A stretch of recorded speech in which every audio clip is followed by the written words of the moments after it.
call this hearing to order and welcome to our witnesses, Director of National Intelligence, Avril Haines, CIA Director Bill Burns, FBI Director Chris Wray, Director of National Security Agency and Commander of the People's Republic of China, which is increasingly challenging the United States economically, technologically, politically, and militarily around the world, remains our unparalleled priority. We assess that Beijing still believes it benefits most by preventing a spiraling of tensions and by preserving stability in its relationship with the United States.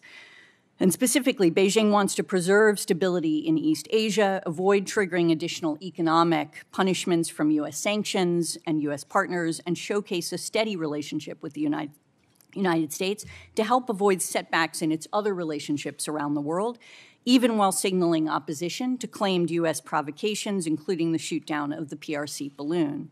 He wants a period of relative calm to give China the time and stability it needs to address growing domestic difficulties. And even as the Russian offensive continues, they are experiencing high casualty rates.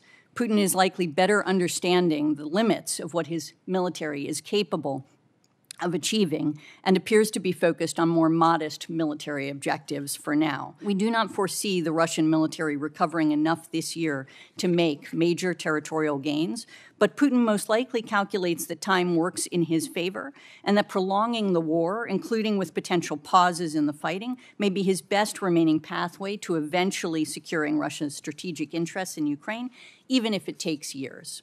The IC continues to monitor Putin's reactions and his nuclear saber rattling. Our analysts assess that his current posturing is intended to deter the West from providing additional support to Ukraine as he weighs a further escalation of the conflict.